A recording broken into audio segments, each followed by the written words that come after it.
Connected to OnePlus 3G.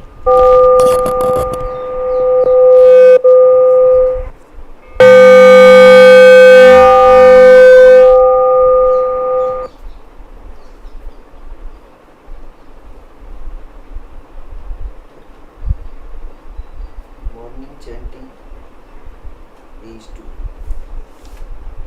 Yoso bhagava arhang samma sambuddho swakhato yena bhagavata dhammo supatipanno yassa bhagavato savak sango Ramayam Bhagavantam Sadhammam Sasangam Ime Sakari Yatarham Arupite Abhipu Jayama Sadhuno Bhanti Bhagava Suchira Parini Bhutopi Pachima Janata Nukampa Manasa Ime Sakari Dugat Panaka Prabhuti Patiganhatu Amhakam Digaratam Hitaya Sukhaya Arham Samma Sambuddho Bhagava Buddham Bhagavantam Abhivade Swakhato Bhagavata Dhammo Dhammam Namasam Supatipanno Bhagavato Savak Sango Sangam Handmayam Buddhasya Bhagavato Ubbhagnamkaram Karomasi Namo Tassa Bhagavato Arhato Samma Sambuddhassa Namo Tassa Bhagavato Arhato Samma Sambuddhassa Namo Tassa Bhagavato Arhato Samma Sambuddhassa Triratna Vandana Handmayam Ratan Tay Pranam Gatha यो जीव संवेद परिकीर्तन पाठंच भणामसि बुद्धो सुशुद्धो करुणामहन्नहो यो चन्त शुद्ध वरज्ञानलोचनो वन्दामि बुद्धम् अहम् आदरेण तम् धम्मोपदीपो वियतः सत्तुनो यो मग्गपाकामतभेदभिन्नको लोकुत्तरोऽचु तदत्तदीपनो वन्दामि धम्मम् अहम् आदरेण तम् संघो सुखिताभ्यतिखेत संवितो दिट्ठो दिट्ठ संतो सुगतानुबोधको लोलपहीनो अरियो सुमेधसो वन्दामि संघम् अहमादरेण तम् पुण्यं मया यम मम सबुपद्दवा मामोऽस्तु ते तत्स्वभावसिद्धिय इह तथागतो लोके उपन्नो अर्हं सम्मा सम्बुद्धो धम्मो च देशितो नियान उपशमिको उपशमिको परिनिब्बानिको संबोधगामी सुगत पवेदितो मयन्तं धम्मं श्रुत्वा एवं जानाम जातिपि दुःखा जरापि दुःखा मरणमपि दुःखं शोक परिदेव दुःख दो मनस्य उपायासापि दुःखा अप्रिये हि संपयोगो दुःखो प्रिये हि विपयोगो दुःखो यमपीच्छं न लभते तमपि दुःखं संकीर्तेन पंचुपादानखंदा दुःखा सेयतीदं रूपोपादानखंदो वेदनो उपादानखंदो संयो उपादानखंदो संहार उपादानखंदो विज्ञान उपादानखंदो ये संपरिज्ञाय धर्मानुसु भगवा एवं बहुलं सावके विनेति एवं भागा च पनस्य भगवतो सावकेषु अनुशासनी बहुला पवर्तते रूपम अनित्यं वेदना अनित्या संज्ञा अनित्या संघारा अनित्या विज्ञानम अनित्या रूपम अनत्ता वेदना अनत्ता संज्ञा अनत्ता संखारा अनत्ता सब विज्ञानम अनत्ता सब्बे संखारा अनित्या सब्बे धम्मा अनत्ताति ते मयं कोति नाम जातिया जरा मरणेन शोके हि परिदेवे हि दो मनस्ये हि उपायासे हि दुःखोतिना दुःख परेता अप्येव नाम इमस्य केवलस्य दुःख कन्दस्य अंत क्रिया पह्या येथाति चिर परिनिभूतमपि भगवन्तं शरणं गता धम्मं च संघं च तस्य भगवतो शासनं यथा सति यथा बल मनसि करोम अनुपटिपजाम शासानोपटिपत्ति इमस्य केवलस्य दुःखकन्दस्य अंतक्रियाय संवत्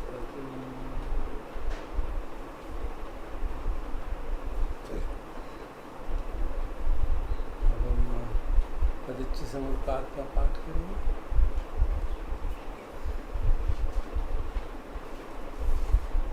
पेज 138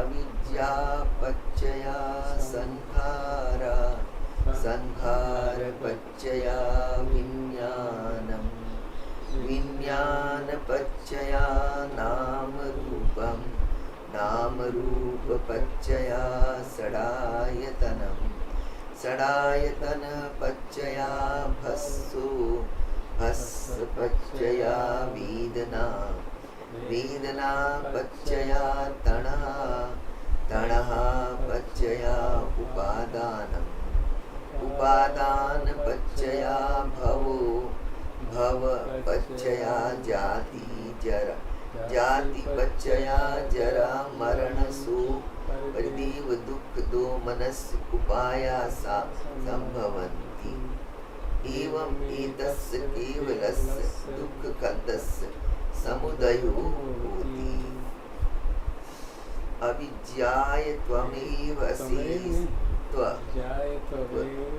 त्वएव अशेष विराग निरोधा संघार निरोधो संघार निरोधा विज्ञान निरोधो विज्ञान निरोधा नाम रूप निरोधो नाम रूप निरोधा षडायतन निरोधो षडायतन निरोधा फस्स निरोधो फस्स निरोधा वेदना निरोधो वेदना निरोधा तणः निरोधो तणः निरोधा उपादान निरोधो उपादान निरोधा भव निरोधो भव निरोधा जाति निरोधो जाति निरोधा जरा मरणम शोक परिदेव दुख दो मनस्य उपायासा निरुच्यन्ति एवं एतस्य एव लस्य दुख खंडस्य निरोधो होति.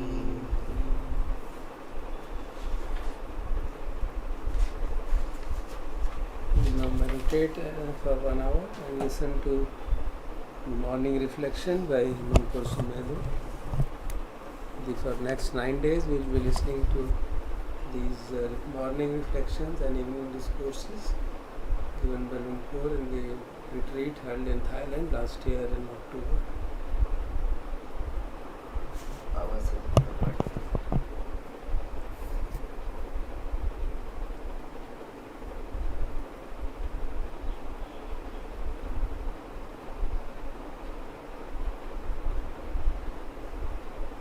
Oh, good morning, everybody. I hope you slept well last night.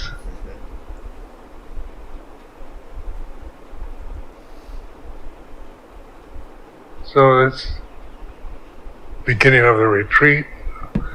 The key word for this retreat is mindfulness, awareness. When I use these terms, mindfulness, awareness, consciousness, they're all the same. They're not like any great difference between the definition. What it is, this is the door to the deathless. When we talk about Dhamma, we talk about just the word Dhamma, it's the deathless reality. And the door to this, what each one of us can go through to realize this deathless reality, to realize Dhamma, is mindfulness.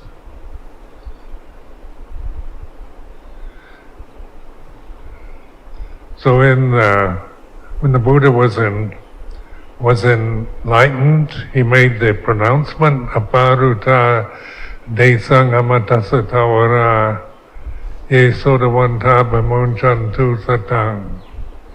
This is a Pali phrase which really inspired me many years ago. It says, aparuta desang amatasatawara, the gate, the door to the deathless is open. Yesodavanta bamunchantu satang. Trust in this awareness. So when people ask me what I teach, do I have a method or a particular style, I generally say trust in awareness, in mindfulness, because ultimately that's the only trustworthy possibility we have at this time as human individuals.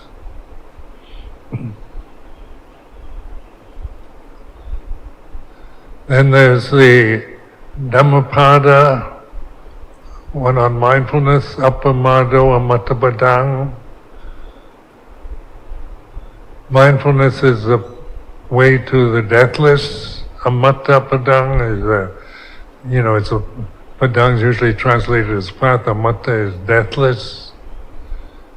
Appamado Amattapadang, mindfulness is the path, is the way to the deathless. Pamado Machuno Padang, heedlessness, not being mindful, not being aware, is the path to death. So death is the reality we face in terms of the end of our lives, the span of this body that we identify with. What is born dies. What begins ends. What arises ceases. What comes must go.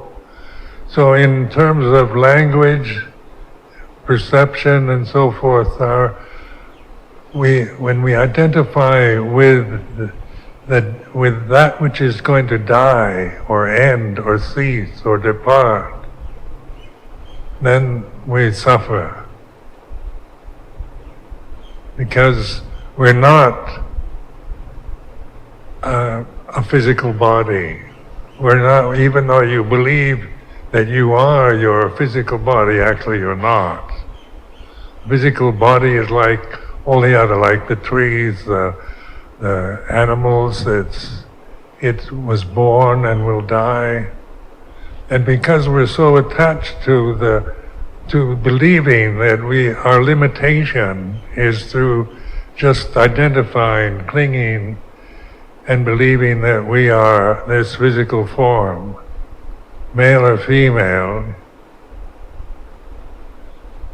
then we suffer, which is the first noble truth.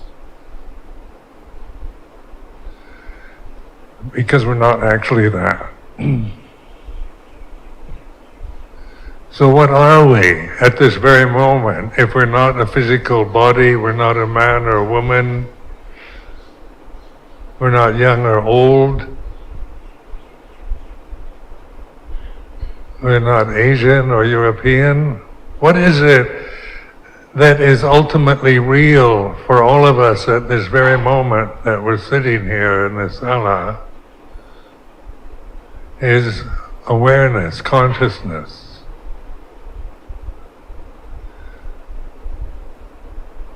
So consciousness is not conditioned. It's not something that begins and ends, is born and dies, comes and goes. So when I talk about consciousness, translated into Pali viññāna or citta viññāna, I'm talking about the deathless that you're experiencing right now. The reality of this moment is you know you're conscious. As I referred last night to the fact that if I asked any one of you or all of you whether you're conscious or not, you don't have to ask somebody else whether you are. You know right at this moment, the moment I ask, that you're conscious. So consciousness is the reality of this moment that isn't a condition that we create. We don't create it. We don't identify with it. We identify with the conditions, the physical body, with our thoughts, with our memories. We identify with our feelings, our emotions, what we sense through seeing, through hearing, smelling, tasting, touching. We identify with all that is mortal and impermanent. And then we wonder why we suffer, because we're attached to the changing conditions that we're experiencing through consciousness. So on this retreat, the emphasis is is encouragement, a direct pointing at ultimate reality. So you begin to identify with what is truly real, which isn't about birth and death, which isn't about male or female, about good and bad, right and wrong. And that is the consciousness we're all experiencing. This consciousness at this moment is unitive, it's one, it's not mine. I can't claim it as, separate, that it's in me. We tend to believe that consciousness is in the body, inside us. So this is one of the basic delusions I'm challenging at this time on this retreat, that the belief that consciousness is personal, it's contained, limited by your physical body, because it's not that way. in terms of Dhamma, consciousness has no dimension. It's immeasurable. It's not limited to any single form. It's not about separateness. It's universal. It's whole. It's its completeness. And we're all within that one consciousness at this moment. Perfect and complete. And when I ask you if you're conscious, you say, yes, you are, but you can't find it. You can't objectify it, where it is immeasurable, it is invisible, but it's the knowing, isn't it? It's the direct knowing. If I ask you, are you conscious? And you'll say yes, because you know you are conscious.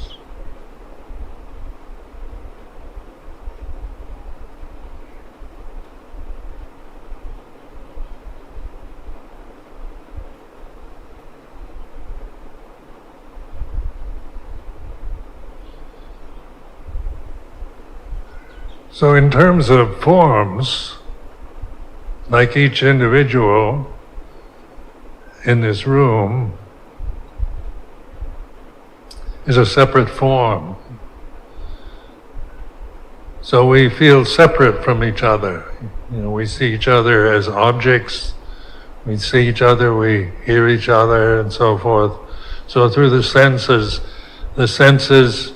are about good and bad, right and wrong, pleasant, unpleasant, beautiful, ugly. The sensual realm, the sense realm, the conditioned realm is all about differences, about sizes, shapes, forms, good and bad, right and wrong, true and false, heaven and hell, birth and death.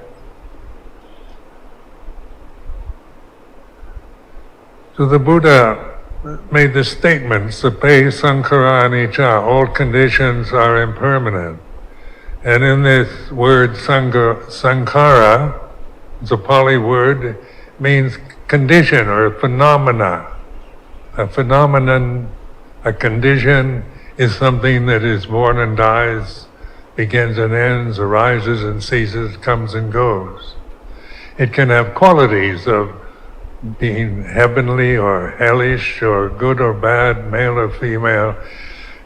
Conditions, sankharas, are about impermanence. Sape sankhara anicca. Anicca is the Pali word for impermanent.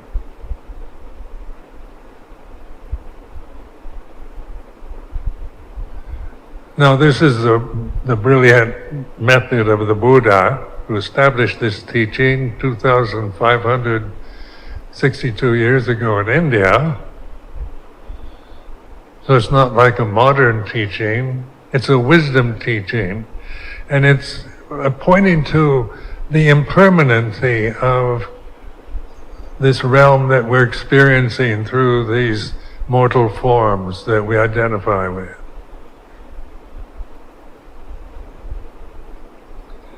So it makes it very easy for all of us, because the conditioned realm is what we believe, what we experience, what we identify with. Just the sensitivity of your own form, of your human body. It's too cold or too hot, it's just right. Pleasant feelings, sensations, or painful ones.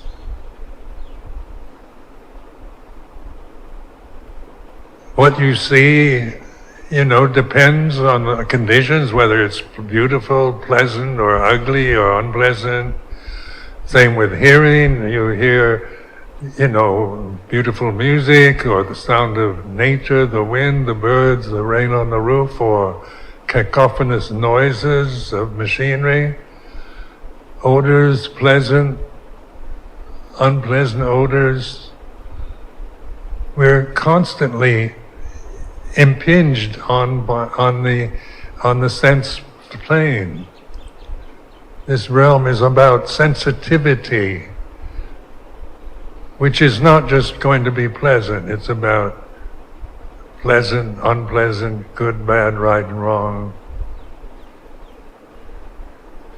But what transcends what our real refuge is on this retreat is not in trying to make everything pleasant, trying to control the situation, trying to make it all just right so that we feel comfortable, we feel relaxed, we feel happy, everything is what we want, because that's not possible in life. Because of the sape sankarana, all conditions are impermanent. You can't control that. You have no way to make everything that you want and that pleases you permanent. So why take refuge in the sankharas, in any sankhara, just seeking for happiness, for security, for stability, for love, for permanent relationships with, loving relationships with somebody else, with that which is beautiful and pleasant to see and hear, smell, taste, touch. So we reflect on impermanence. Sape sankaranicha, all conditions are impermanent. Sankharas are anicca, they're impermanent. So that's everything. Everything, because that's what we're experiencing now. The physical body is impermanent, seeing is impermanent, hearing is impermanent, smelling is impermanent, tasting is impermanent, physical sensations are impermanent. But what is permanent at this very moment? What isn't impermanent is awareness, is consciousness, citta vijnana. And that's mindfulness. So one sankhara can't know another sankhara. So it's impossible for a sankhara to know anything. It's impossible to, we're thinking creatures, human beings, we're thinkers. We have this reflective thinking ability. We have language, we have memory. We have this retentive memory, so we remember the past. We can imagine the future.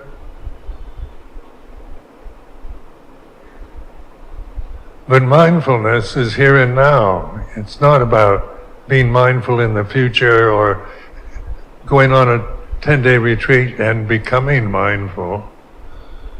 Or yesterday you think you were heedless and you weren't mindful. That's a memory that arises here and now. Or imagine tomorrow that you will be continually mindful.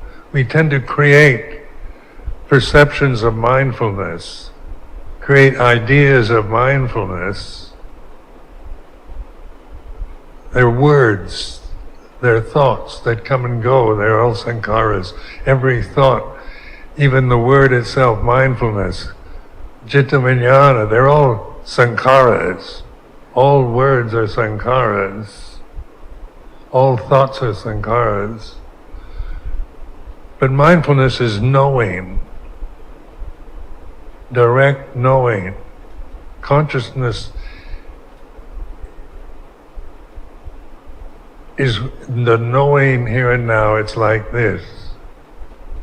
So reflect on this at this moment, just the state of just how you feel emotionally right now at this moment.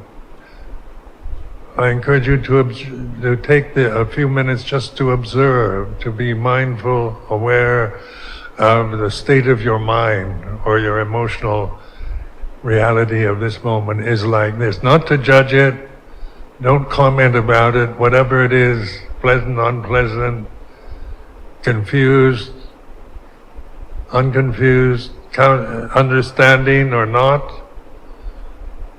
Right now, how you feel emotionally, mentally, you can't control. You don't create it. It's like this. For the next few minutes, just sit and don't look around. Don't seek things externally, but look inward. The state of mind, the conscious, emotional state that you're experiencing here and now.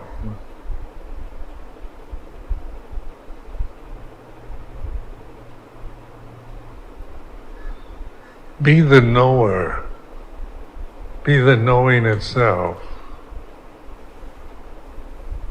Not the critic, like we tend to align knowing with thinking. And thinking is a critical function. It's a sankhara. All thoughts are sankharas. They're about good and bad, right and wrong, true and false. So thinking is, it criticizes. This is big, this is small, this is better, this is worse. This is desirable, this is undesirable. The thinking process is about, size, shape, color, quality, form, which you can imagine anything into, anything through thinking. The fantasy worlds, the dream worlds, the tomorrows we plan, our imaginations, our images that we create through thinking.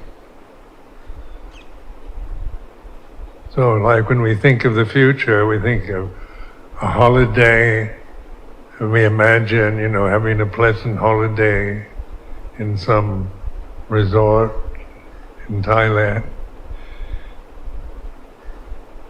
That's imagination. We remember yesterday when you arrived here at Puttarafa Resort. What is that right now? Yesterday is a memory that it's a sankhara. Memories are sankharas. Imagination, fantasy. When we think of the future, we also think with dread, when we think about politics or economics or social development or our own life, getting old. We think about death. We imagine, we create images of dying. That's imagination, that's sankhara. So memories of the past, when you remember when you were a young child, 5-year-old girl or boy, or you have memories when you were 10 or 15, 20, 30, 40, and so forth.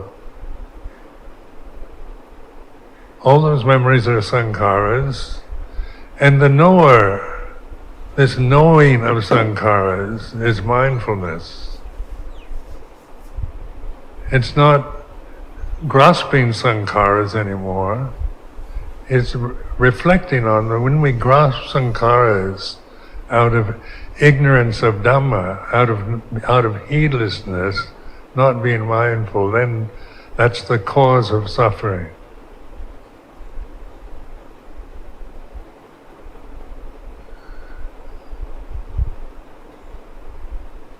So when we chant about the Dhamma, we say Santitiko, Akaliko, Ehipasiko, Upanayiko, Bhajatang, Vaitidapo Vinyuhi. We chant that in the morning, the evening in Pali. Santiti, and it's about Dhamma, the reflections on the Dhamma, on reality. So, santitiko, apparent here and now, translated into English, it's here and now. So, what's here and now? That is deathless, that is apparent wherever you are, whatever state you're in, whether you're healthy or unhealthy, young or old, male or female, santitiko Dhamma, apparent here and now, is consciousness. That's apparent for each one of us, here and now, because it's here and now. It's not created, you don't create it. It's not about good, bad, right and wrong. It's not a thought, not an image you imagine. It's a knowing. Apparent here and now, santitiko, akaliko, timeless, akalika Dhamma. Try to imagine timelessness. See if you can imagine anything, create any image of timelessness. You can't do it. The thoughts are about time. They're sankharas, they have a beginning and ending. Timelessness has no beginning or ending. It's not past or the future, which at this moment, for each one of us, the past is a memory, the future is imagination. But here and now, it's santitiko akalika Dhamma, timeless. And when you reflect on your life, you realize there's only akalika Dhamma. You're only here and now, no matter how long you've lived and how much you've experienced, experience is always now. It's not the future, it's not the past. Experiences of the past are memories. Possible experiences in the future are images. But the reality that you're of here and now is knowing. It's like this.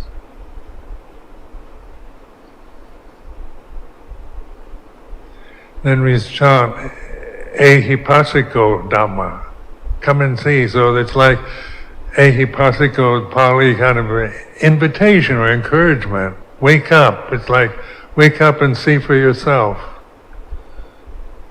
Don't believe what I'm saying. It's just, so this kind of ehi word means come and see, or an invitation, an encouragement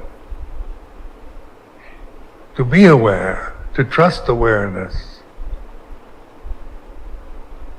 Upanayaka Dhamma, leading inward. We're not seeking truth outwards through the senses. We're not trying to find Dhamma as some object that we can see, hear, smell, taste, touch, define, imagine. Dhamma isn't an image. It has no quality. It's the knowing that we're experiencing here and now.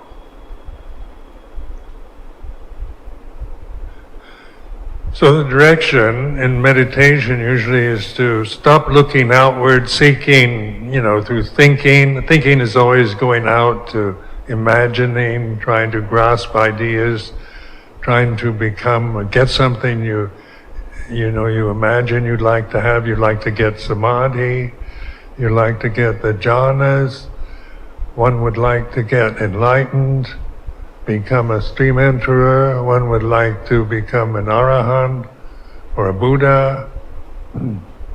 These are thoughts, these are impermanent conditions that we create. So the desire to get something is we're seeking we're imagining something better than here and now that we'd like to get. Or maybe we're trying to get rid of something we have now, bad thoughts, negative thoughts, doubts, worries, depressive feelings, and so forth. We want to get rid of them.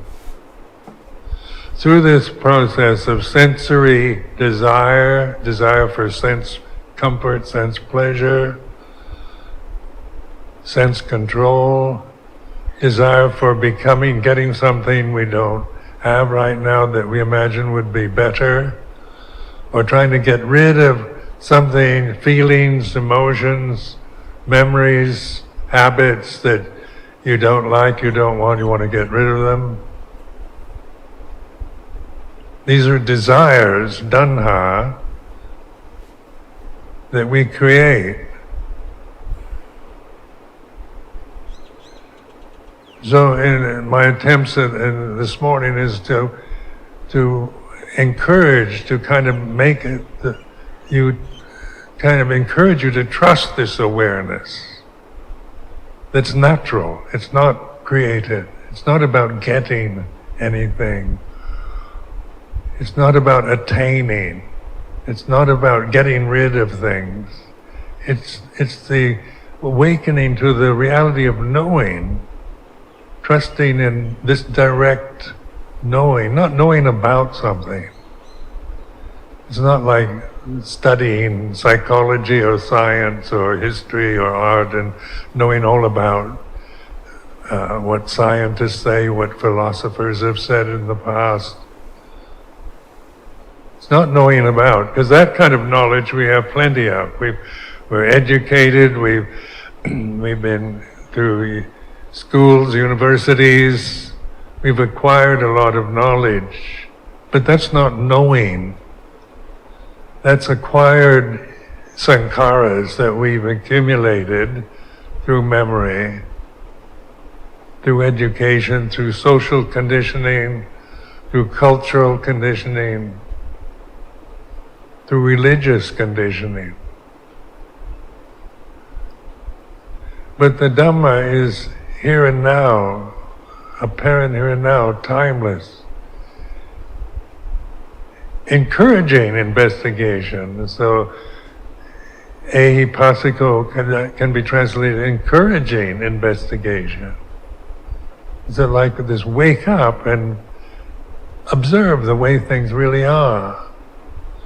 And of course then all sankharas are impermanent, sape sankhara anicca. Then the second important phrase the Buddha pointed to is sape dhamma anatta, all Dhamma, reality itself is non-personal, is anatta.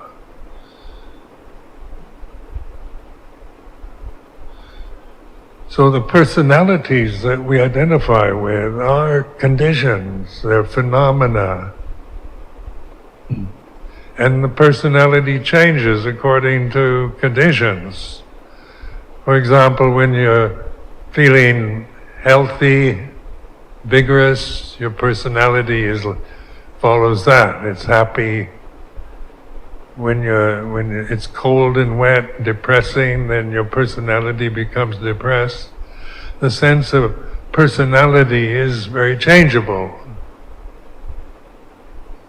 If people praise you, you receive accolades, prizes, compliments, flattery, then we feel one way. When we're being criticized or blamed or rejected or despised, we feel another way. Your personality is not permanent, and it's not what you really are. But no matter what your personality is doing, whether it's happy or sad, elated or depressed, bored, confused, there's a knowing, isn't it? Right at this very moment, mindful, aware of the emotional state, the mental state you're experiencing is like this. Notice that these words in English, it's like this. They're words, they're sankharas, but they're non-descriptive. They're not describing anything or evaluating anything. It's not about how you're feeling is right or wrong or normal or abnormal or whatever. It's like this. Confusion is like this. Interest is like this. Boredom is like this. So in the Pali, we have a word, datta, datta, which means like this. It's like this. Or in Thai, you say ben yang niang.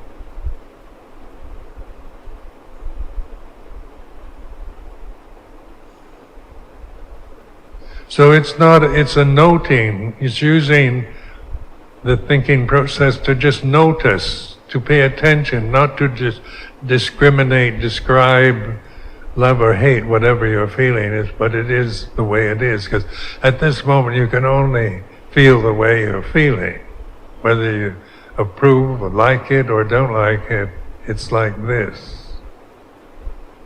And this is what you trust. Learn to trust this awareness. So last evening, when you took the three refuges, Bhutang Saranang Gacchami, Dhammang Saranang Gacchami, Sanghang Saranang Gacchami,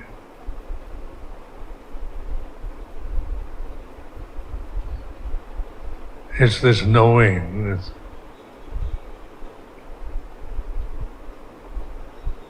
It's not an imagined Buddha refuge. It's not an imagined Dhamma refuge.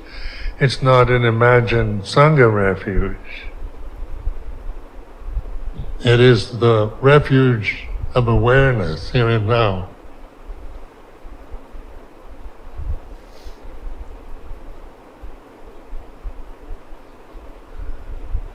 So now I encourage you just to sit and have this sense of relaxed attention, not striving that you've got to get something. You know, it's not about attaining and getting rid of and controlling, but trusting and awareness, being aware of the breath, because the bodies, we're all breathing at this time. So the next few minutes, just be aware of the inhalation is like this, exhalation is like this. Not commenting on the inhalation or exhalation, just noticing, being mindful of this natural phenomenon of breathing.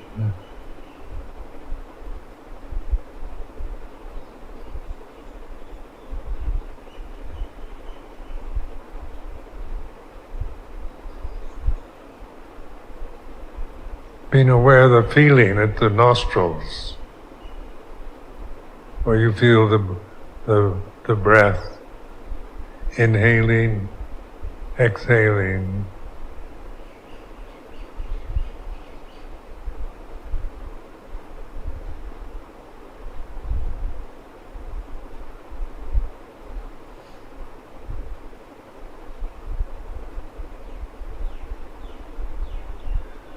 If your mind wanders, just recognize when you're thinking about wandering off somewhere else.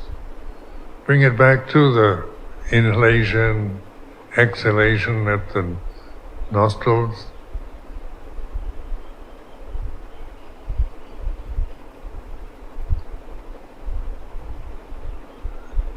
You can repeat to yourself, inhalation is like this, just so you're informing the way it is. Exhalation is like this.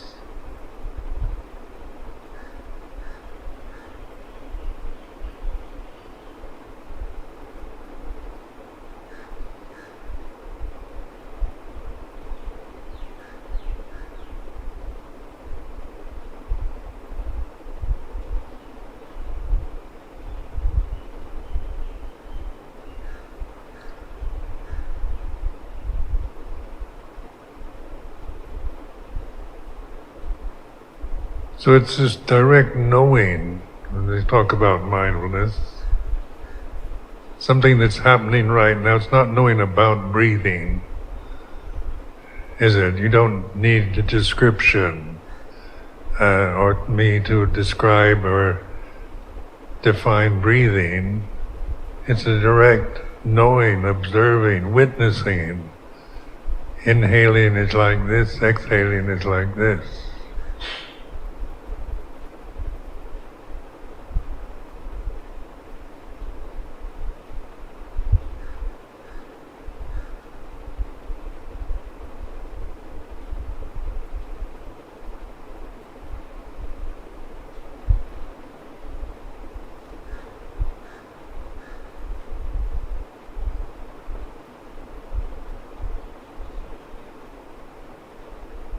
Even if you're thinking, your mind's wandering, there's knowing.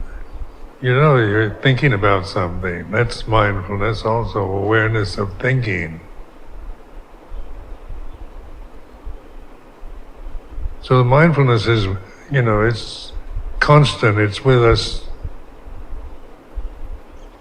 It's timeless.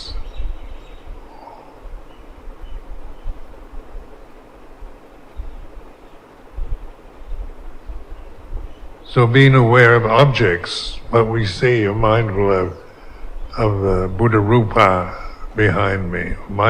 You're aware of me as an object of sight. That's awareness. But the awareness that we identify with is always seeking objects. The world we create, the imaginary world that we live in and experience, is created through thoughts, through judgments, through memories, images. So mindfulness of the breath, inhalation is like this. You're not creating anything. You're just aware of the way it is. I'm not asking you to breathe or inhale for a long time or a short time, or whatever you're experiencing. Inhalation, that's direct knowing. It's not knowing about, it's direct knowing.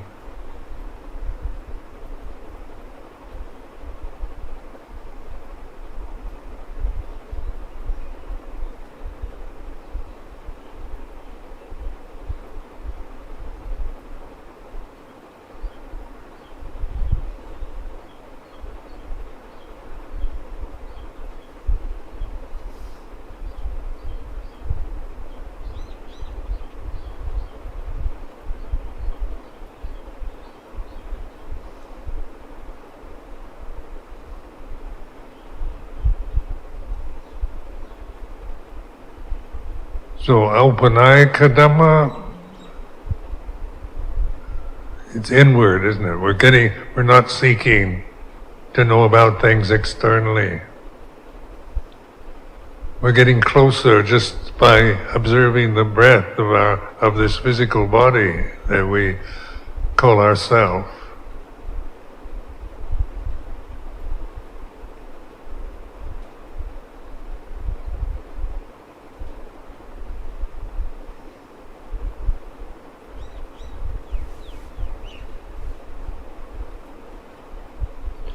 Then just observe the posture, just the sitting posture. There's 4 postures that we use throughout the day and night: sitting, standing, walking, lying down.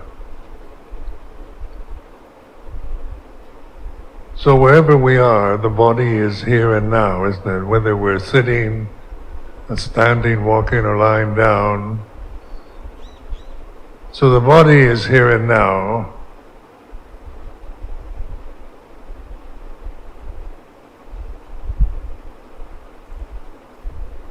The breathing is here and now. But it's sankharas. Their body changes, is born, grows up, gets old and dies. The breathing is impermanent. Inhalation, exhalation, there's no permanent inhalation, permanent exhalation. But the knowing, that's our refuge, is in this witnessing, this Buddho.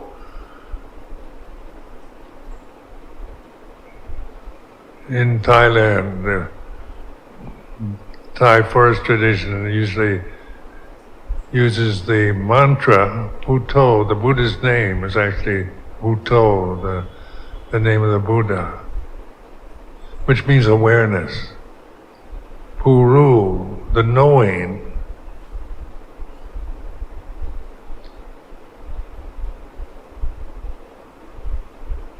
Knowing, Rupachuban.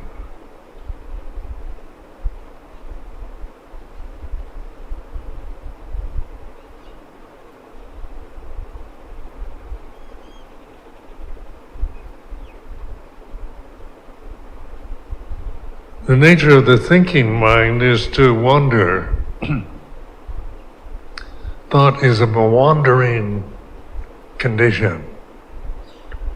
So that's its very nature. So when we're so conditioned, so habituated to thinking and defining, giving names to things. Reality for us, we have to name it for it to be real. We have to define it, describe it.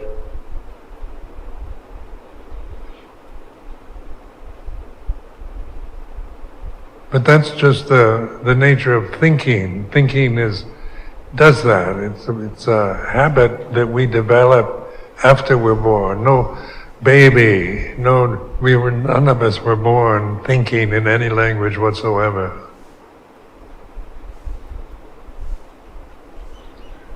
But a newborn baby is conscious, and it has a human form, an infant's form. But the consciousness is universal consciousness. It's not a kind of separate baby's consciousness. But it hasn't learned to think yet or describe itself as male or female, Thai or American or anything like that. It has no nationality, no sense of its separate self, its self-worth. Consciousness is pure. Consciousness is perfection. So the same consciousness that a baby has when you were a newborn baby, it's the same. It's not changing. Consciousness doesn't grow up, get old, get sick and die. So what you remember when you were a teenager, when you were 5 years old, teenager, 20, 30, 40, 50, the consciousness is the permanent reality that doesn't change. The forms change, from a baby's form, dependent on the mother, totally dependent for survival on the mother.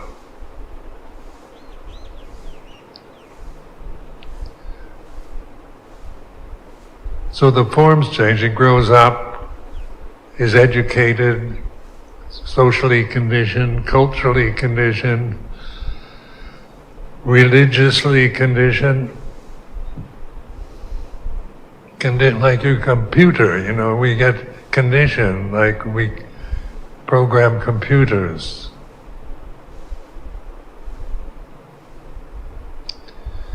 But consciousness is unconditioned.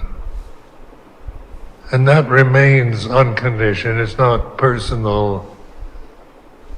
It's not male or female. It's not Thai. It's not American.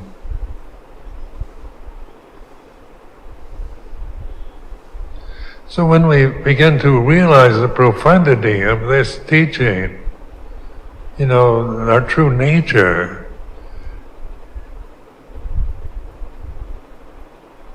it's the end of fear, end of delusion.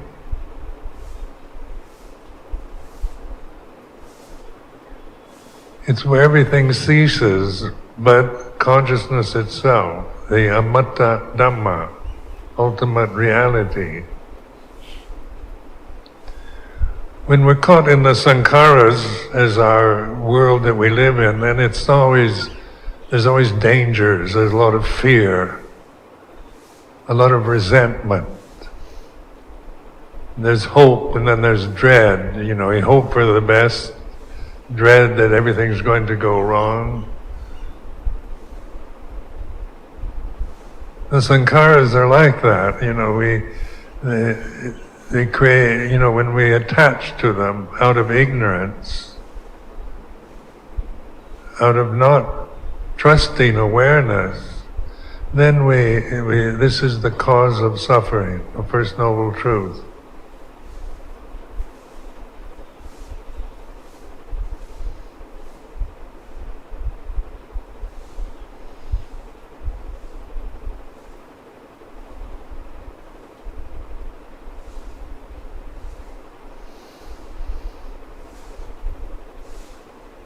I'd say, this is, something that we have insight into, because I'm pointing to reality, not to just ideas that I have personally. Dhamma is reality, so I'm pointing to Dhamma, not a kind of Ajahn Sumedho's take on Dhamma. It's in the morning chanting, evening chanting, it's all there, Four Noble Truths. It's not mystery, it's not a personal teaching.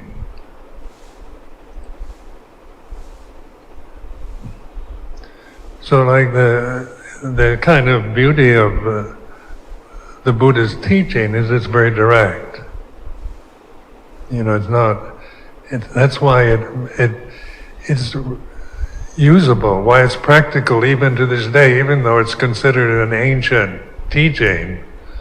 Like Buddhism is considered by modern humanity as an ancient religion. So in terms of memory, identity, the conditioned view of Buddhism, it's an ancient religion. And so many people ask themselves, why, after all these years, it's been around for 2,500 years, why have Westerners, Europeans, Americans, why have they suddenly become interested in this ancient religion from India?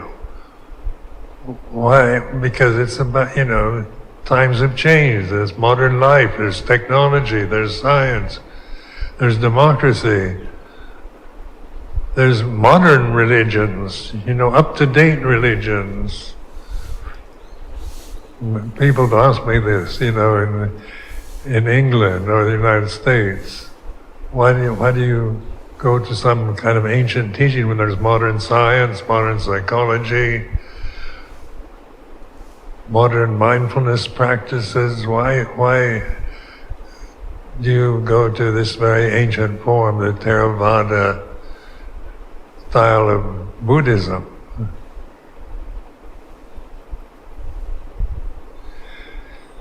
But notice the teaching is timeless. The Four Noble Truths isn't about ancient Indian culture. It's not about a religion of the past or some kind of Asian religion that had meaning at, 2,500 years ago. But what can it offer to modern, sophisticated Western scientists, psychologists, philosophers? What does it have to offer in the modern world? And it is this simple teaching, timeless teaching of the Four Noble Truths. Like suffering is not about ancient India, it's about how people suffered 2,500 years ago. It's about the reality of our own worries, anxieties, fears, guilt, remorse.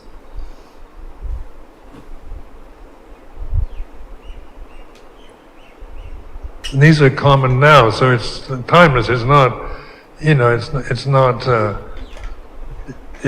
not a demanding religion. There's no doctrine to it, like you have to believe. It has no metaphysical, doctrinal position.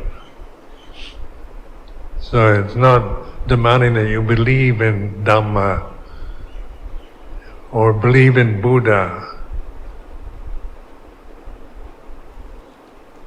Because the Buddha's first sermon after enlightenment was not about belief. Belief is something you have to acquire. It's a sankhara. All beliefs are sankharas. They're phenomena.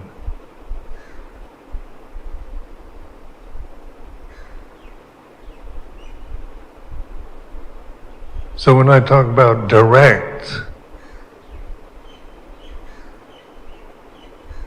so when we look at the First Noble Truth, we're not trying to find out why we suffer. It's not about why there's suffering, why I have to suffer. Suffering is like this. So you're looking at yourself and your own thoughts or memories, fears, guilt, regrets, remorse. You're looking at your hopes or dread for the future that you create, that you're experiencing. So it's upanayaka, looking inward, being the puto, puruna, knowing. And that's what consciousness is. It's not a kind of zombie state of kind of blankness. It's a alert, bright, luminous knowing. It's like this.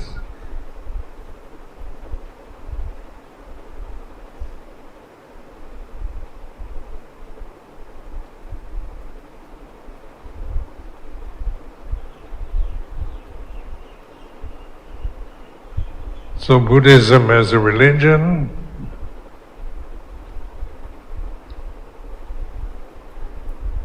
some people like in England used to say it's not a religion, it's a humanistic philosophy. Most religions have metaphysical positions, beliefs in God or in something that is high, that is not available. You can't objectify, you can't find it, but you have to believe. So belief is something that is imagined.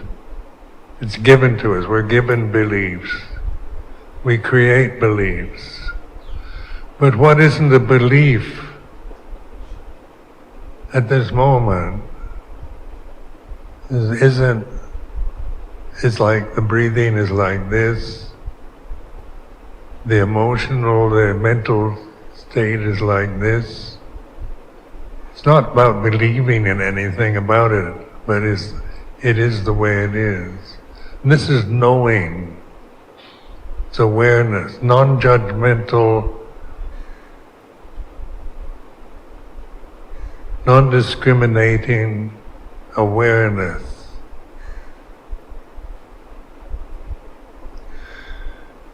And as we trust this, we begin to see that when we see this as the only refuge available for any of us at any time. A refuge is a safe place. It's not temporary. It's not a kind of temporary refuge in a fortress. It's about awareness here and now, recognizing, realizing that your true nature, your true identity is Dhamma, is reality itself, consciousness, rather than the belief that you are the physical body, the belief that your thoughts are what you are, your memories are yours. The feelings of pleasure, pain, neutral feeling are personal. Everything is taken in the me, the mind, the personal, the identity. That's not a refuge that you can trust. It just gets complicated and convoluted.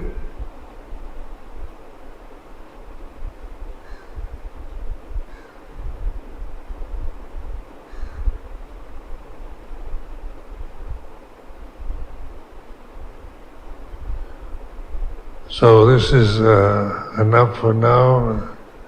The remaining time till the meal time. I'm encouraging Ajahn Asoko to instruct, guide meditation during this retreat.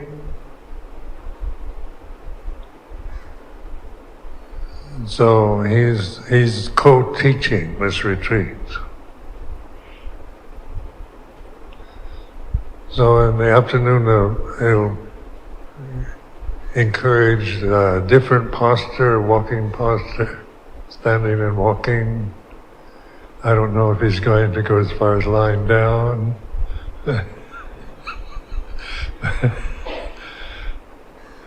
But the four postures, remember, irritably seen, what is always present, isn't it, here and now, in terms of the physical body's in either sitting, standing, walking, lying down, there's breathing. These are here and now realities. The movement of your own body changes through the day and night. The breathing is, sometimes, pleasant, sometimes unpleasant, but it's you don't create it, it's not imagined. Posture is not an image or a belief, it's like this. So in basic meditation, you're kind of reflecting on the way it is in terms of the most obvious constant conditioning that we're experiencing, such as the four postures, the breathing, anapanasati.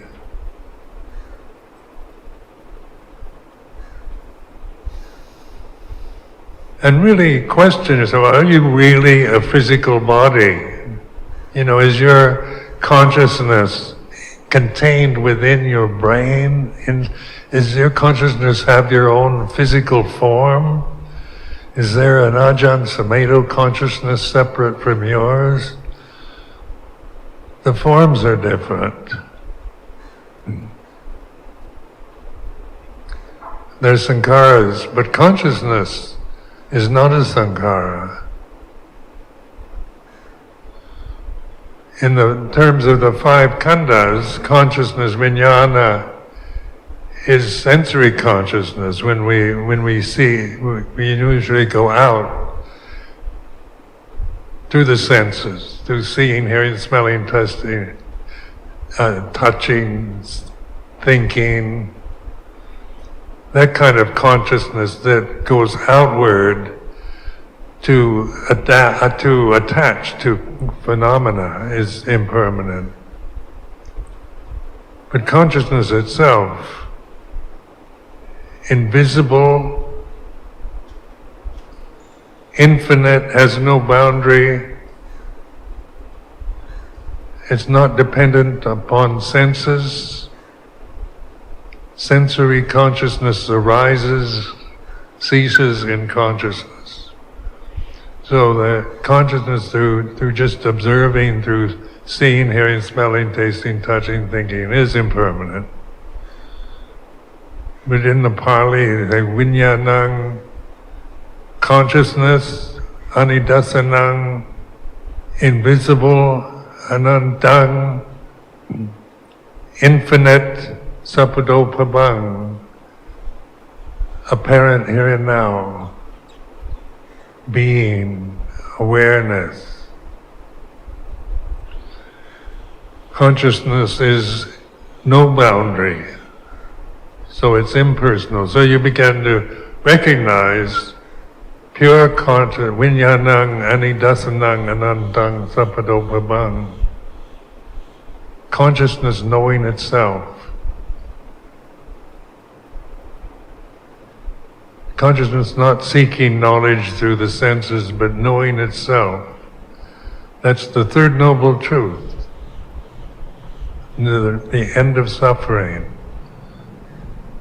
Nirodha is the realization of consciousness knowing itself. It's no longer identified with objects of sense. So the practice is letting go of sankharas, recognizing sankharas, letting go of them, till there's nothing left to grasp. What's left when there's no grasping, no upadana? Is chit and jit, consciousness knowing itself. Awareness, being aware of awareness. So this evening, more encouragement, the necessity of being patient. Patient endurance is necessary for meditation.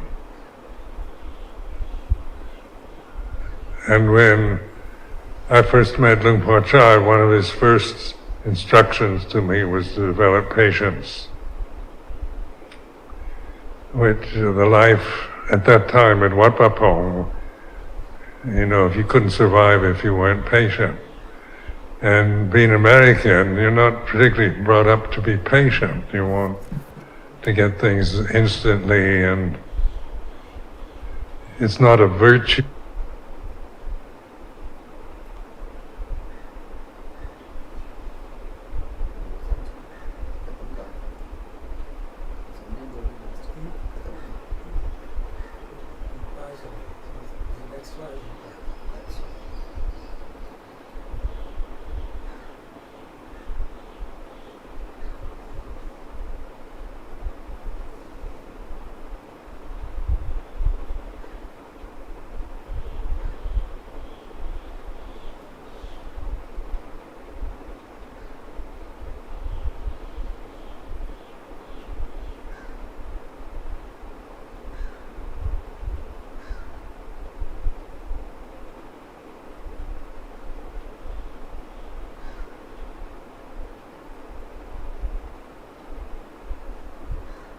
Connected to 1+3G.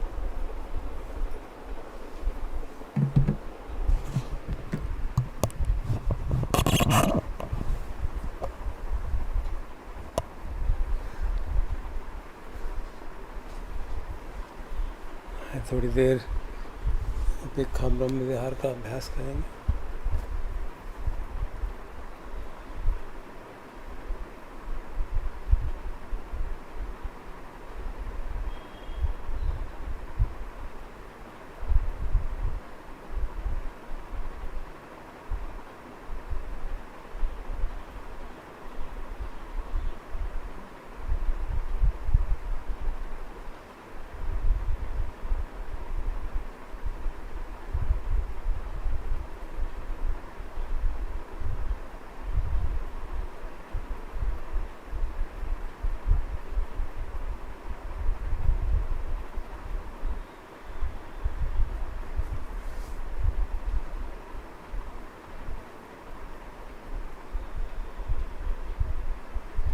ब्रह्म विहार का जैसे हम सुन चुके कई बार, उसका आधार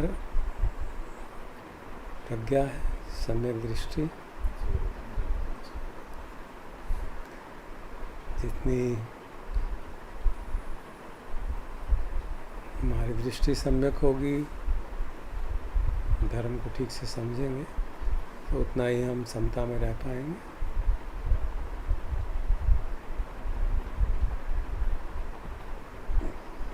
आजकल की परिस्थिति में जैसे इतना कष्ट परेशानी चारों तरफ है, तो मन में रोष जागना, नाराज़गी जागना, दुख जागना स्वाभाविक सी बात है। तो ऐसी परिस्थिति में समता रखने के लिए आवश्यक कि हम समझें कि जो भी परिस्थिति आई है वो हमारे ही कर्मों का फल है, और ये सिर्फ हमें लिए, सबके लिए यूनिवर्सली वैलिड है। इसलिए उपेक्षा भावना के लिए सबसे पहले कर्म सिद्धांत को याद करते हैं।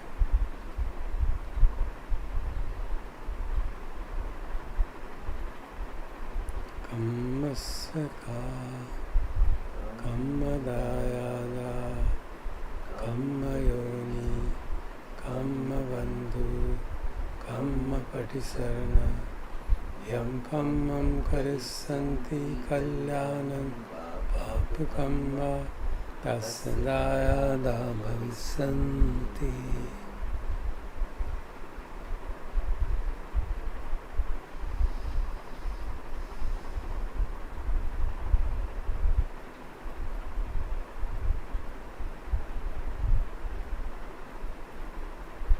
हम सब विषम परिस्थिति में अपनी समता रख पाएँ, और सभी लोग जो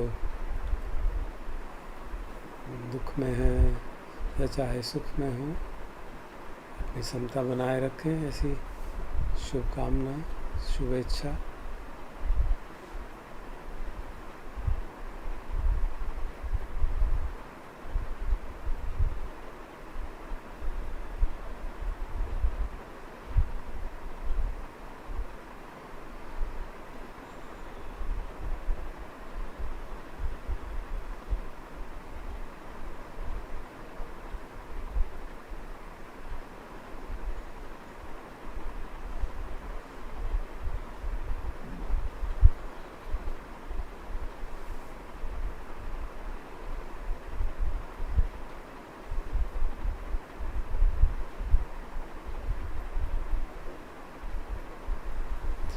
समता को भगवान ने जैसे इतनी बार समझाया है, उसका तात्पर्य ये नहीं कि हम उदासीन हो जाएं परिस्थिति के प्रति। जो भी परिस्थिति है उसको रिस्पॉन्ड करें, पर चित्त को बेचैन न होने दें। तो अगर दुखी को देखते हैं तो समता का अर्थ होगा चित्त हमारा एक बैलेंस में रहे और उचित रिस्पॉन्स दुख दूर करने का हो।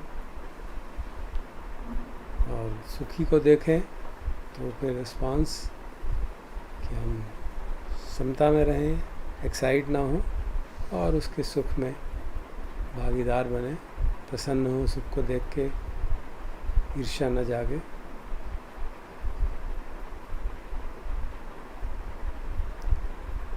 कई बार गलतफहमी में उपेक्षा ब्रह्म विहार को हम उदासीनता समझ लेते हैं, तो उसका एक नियर एनिमी कहा जाता है। तो ये समझना आवश्यक है। तो जो भी परिस्थिति हमारे अपने जीवन में है इस समय, और जो अनेक लोगों के जीवन में है जिनको हम जानते हैं या विजुलाइज कर सकते हैं, उसको याद करके ये मन में भावना लाते हैं कि हम समता में बने रहें और सभी प्राणी उपेक्षा भाव में पुष्ट हों। अर्थात सभी प्राणी, सभी लोग कर्म सिद्धांत को समझें कि जो भी धर्म उपस्थित हुए हैं, जो भी परिस्थिति उपस्थित हुआ है वो अनित्य है, बदल जाएगी।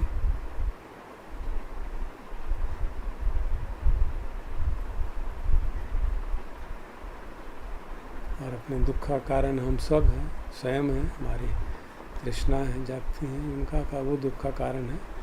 और बाकी परिस्थितियाँ बाकी लोग उसके माध्यम बन जाते हैं। ऐसी समझ के आधार पे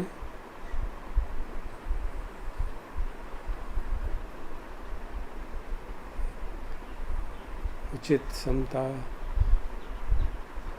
उपेक्षा भाव जागता है।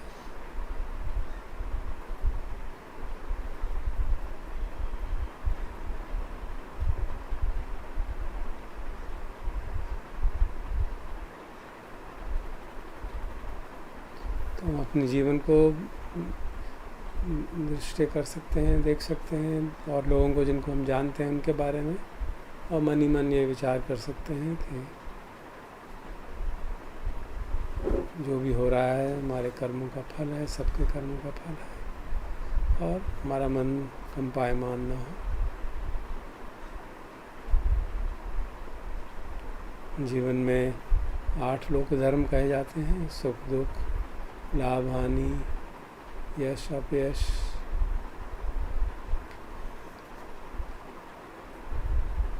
इन सब परिस्थितियों में हम समता में बने रहें,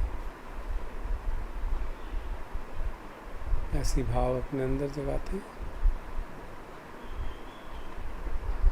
फिर उसी तरह की न्यूट्रल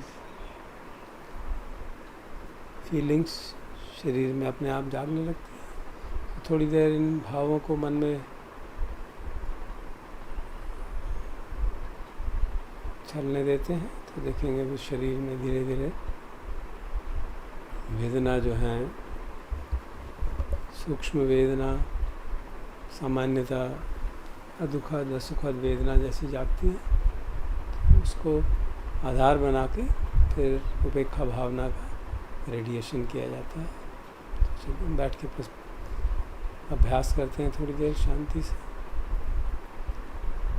जब मैं शांत होकर क्या करता हूँ कि विचार करते हैं इस बारे में, ताकि शरीर, और देखते हैं शरीर के अंदर किस तरह से वेदना फैल रही है।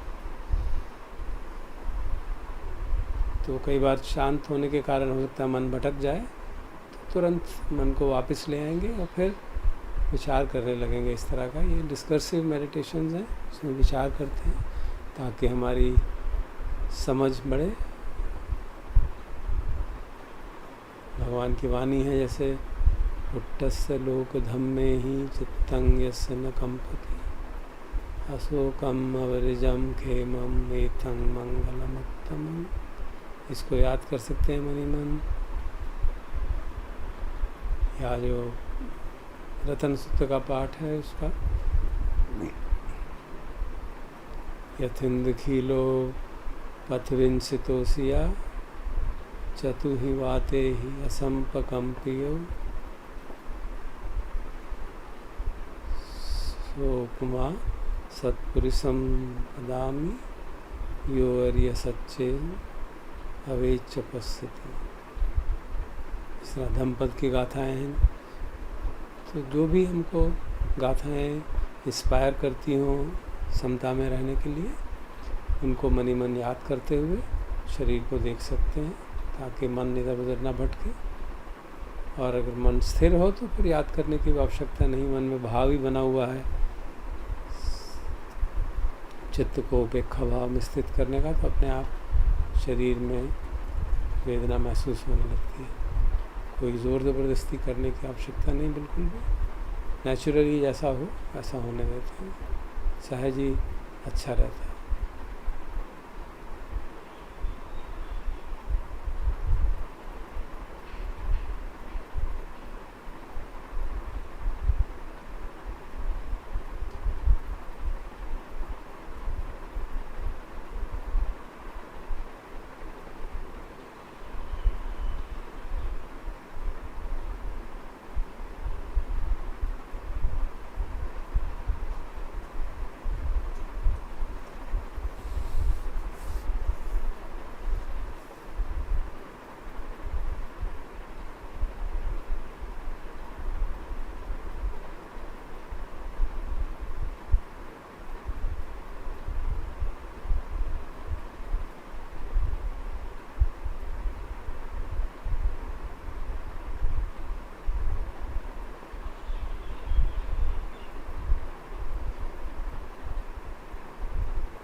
सभी दिशाओं में इन भावनाओं को, इन तरंगों को व्याप्त करने का मन में भाव बनाते हैं, वो एफर्ट नहीं करेंगे। सामने की दिशा में विचार करते हुए इस तरफ के, इस दिशा में जितने भी प्राणी हैं, जितने भी लोग हैं, और अगर हम किन्हीं को जानते हैं तो उनको हम चित्रण करके ये सभी रेखा भाव में स्थापित हों। इसी तरह से सभी दिशाओं में, जैसे भगवान का आदेश है, रेखा सहगतेन चेतसा एकं दिशं परित्वा विहरति तथा द्वितीयं तथा तृतीयं तथा चतुर्थं इति उक्तं अधो तिर्यं सब्बदी सब्बत्तताय सब्बवन्तं लोकं।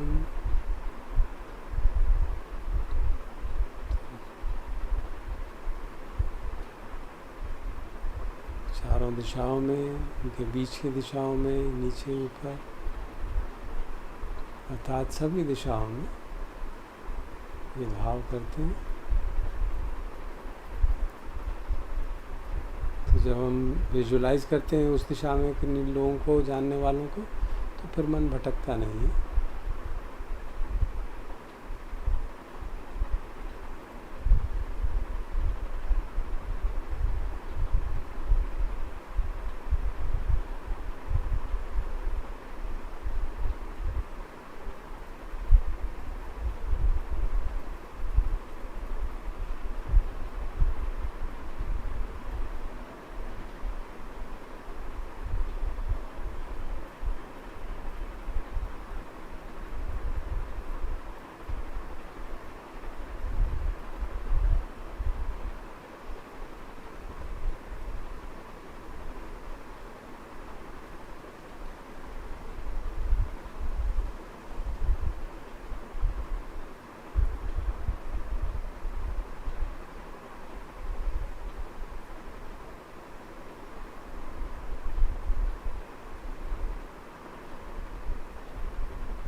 हर ब्रह्म विहार में आप देखेंगे भगवान का आदेश है सब्बत अत्ता है, सब के लिए और अत्ता के लिए, अपने लिए भी। तो हर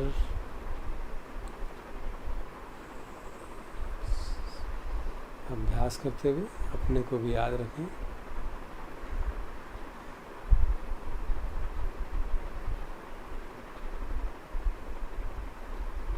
हमें अपने बारे में तो मालूम है किस परिस्थिति में हमारी क्षमता नहीं रह पाती, उसमें उसको याद करके मन में भाव बना सकते हैं कि हाँ, इस परिस्थिति में आगे से मैं और अभ्यास करूँगा कि क्षमता बनी रहे।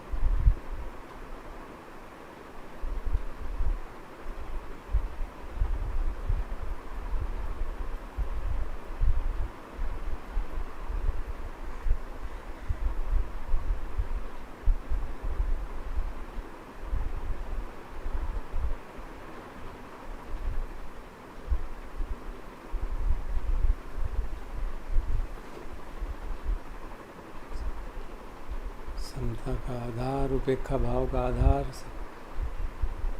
सम्यक दृष्टि। तो आए सब मिलकर ये शुभकामना करें कि सभी प्राणियों की दृष्टि सम्यक हो, ठीक हो, ताकि कोई गलत काम न करे, दुख में ना पड़े।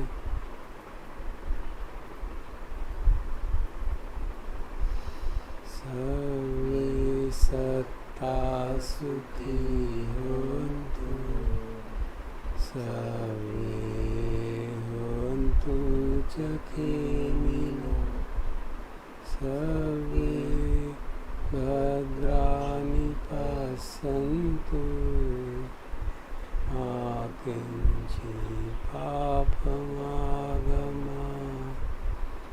मा किञ्चित् दुःखमागमात्, मा किञ्चित् दुःखमागमात्।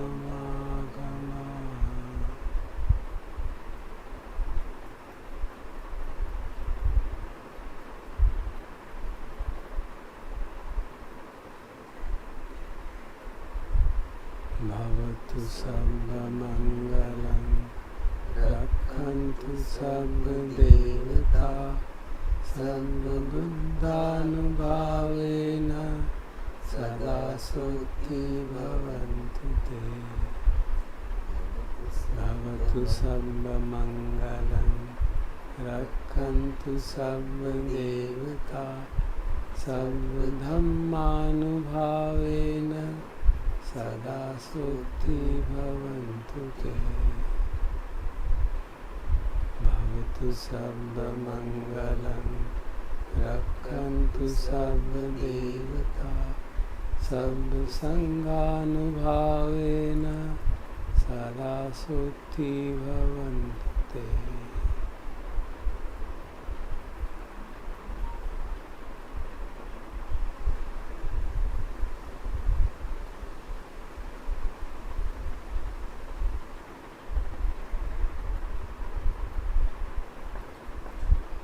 Araham Samma Sambuddho Bhagava Buddham Bhagavantam Abhivadami